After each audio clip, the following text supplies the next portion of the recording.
And my take on this, which is nothing more than my take on it, is that what we are involved in and with in the UFO phenomenon is an extremely poignant and intense effort to end our alienation from the unconscious. That we can no longer have the luxury of an unconscious portion of the human psyche. That is an artifact of the childhood of our species. And that in fact the ending of childhood, anticipated brilliantly in Arthur C. Clarke's novel Childhood's End, the ending of childhood is what we are experiencing in relationship to the alien archetype. As a species, we are coming into a kind of pubescent awareness of the presence of the other. Our childish historical concerns that were self-directed and self-indulgent no longer satisfy, and a deep kind of yearning has come upon the species, a yearning for the confirmation of the presence of an other. In the same way that an adolescent child becomes aware of and develops an extremely intense, highly charged, and ambivalent attitude toward the opposite sex. I think we are discovering in our own psychic structure the potential, the possibility of a relationship with an intelligent species outside ourselves. And this raises for us all the tensions, all the issues that accompany an adolescent love affair. How are we to eliminate the human unconscious and come into our birthright as fully conscious, enlightened beings? What is to be done? Again, my opinion is that what we need to do is to concentrate on the phenomenon of communication and the evolution of language.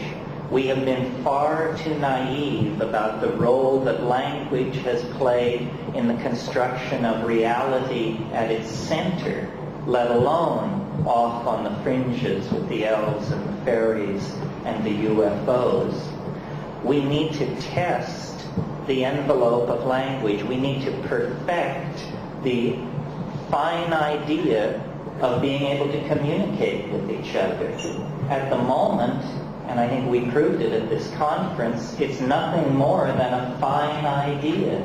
I felt before I came to this meeting that we would all sit down in a room and make great progress in about an hour toward understanding the phenomenon. And then I discovered that we were all, including myself, heavily freighted with linguistic momentum, the power of our own metaphors to carry us past the opportunity to listen to what other people were saying.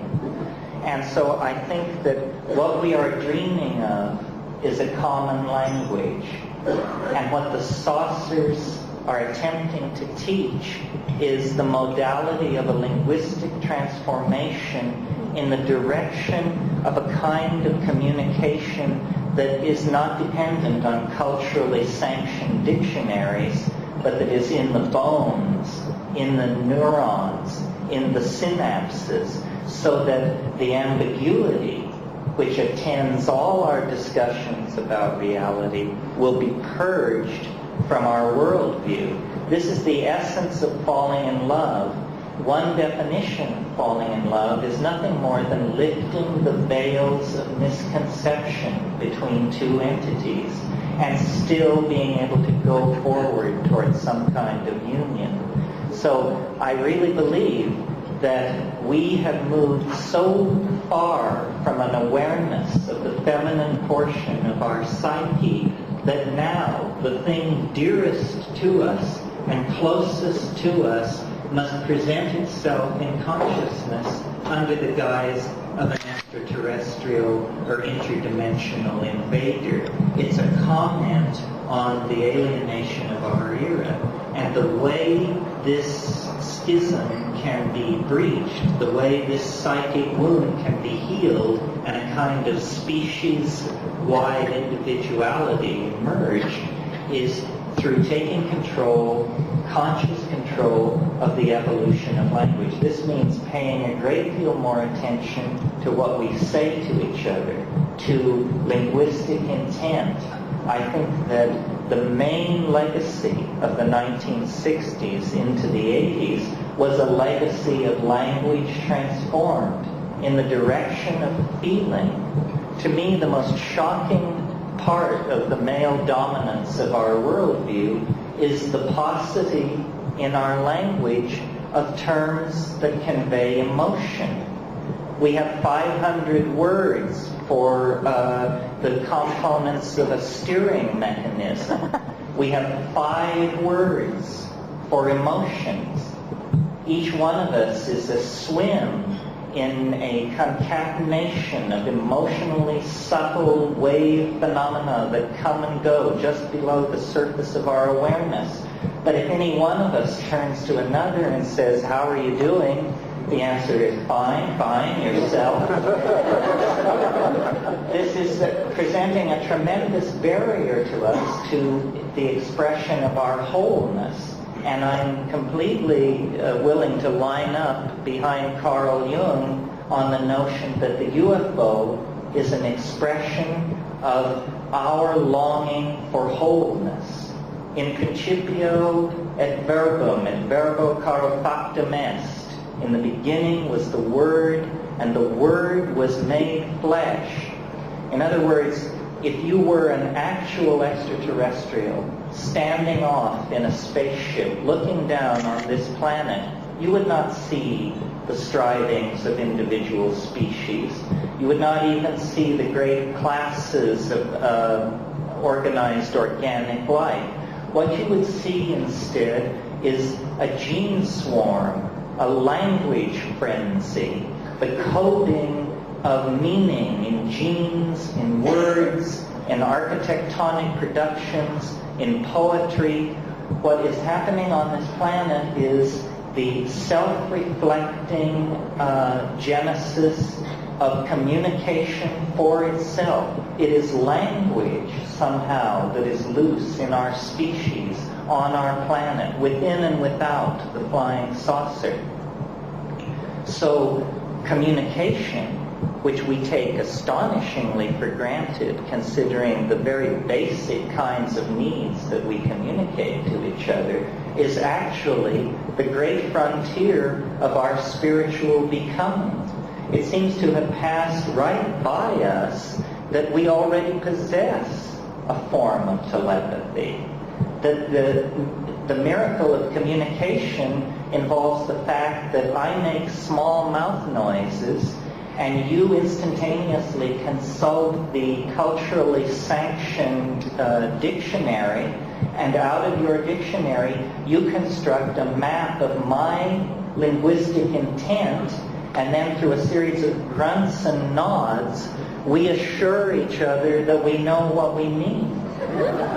So in a sense, I said this afternoon that the UFO was here to confound us, to confound science. On another level, like the psychedelics, it is here to catalyze a finer evolution of communication, to goose us toward a little tighter epistemic and ontological definition of the business of communicating with each other. If we could refine our channels of communication, we would coalesce into the kind of omnipotent, extra-worldly organism that we anticipate in our vision of the flying saucer. So I think really the flying saucer has become the guiding image of our own cultural evolution. We are going to live in the imagination. This planet is involved in a birth process. There is nothing unnatural about what is going on this planet, and there is nothing unnatural or inappropriate about us. It's simply that the planet has carried us to term. We are now ready to leave the womb, and the womb is in danger of toxemia if we in fact do not leave it.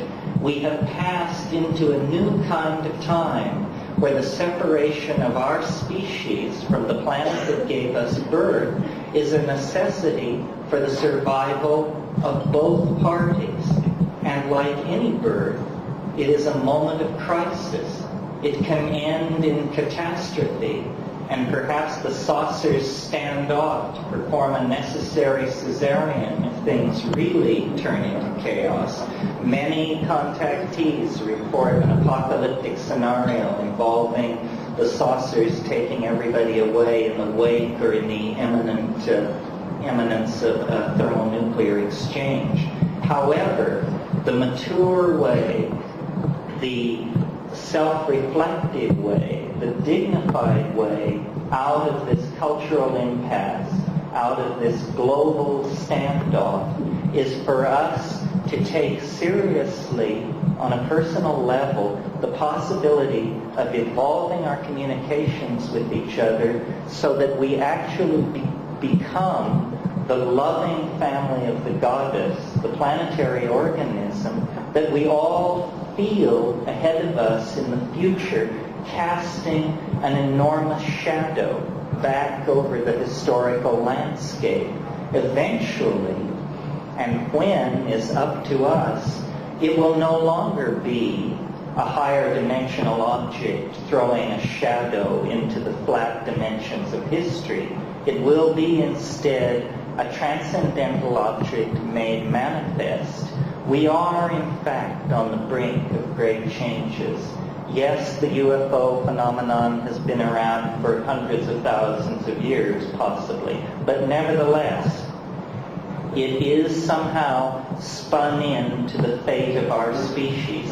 And the overwhelming image of self-transcendent flight, of return to a mandalic unity that transcends space and time, is the guiding archetype of our peregrination through history. So I believe that the UFO waits at the end of time in the same way that the individuated personality waits at the end of the ontological development of the individual. And if we act in good conscience and with great faith in each other, we can in fact realize the hope of the Irish prayer, which says, "May you be alive at the end of the world." Thank you.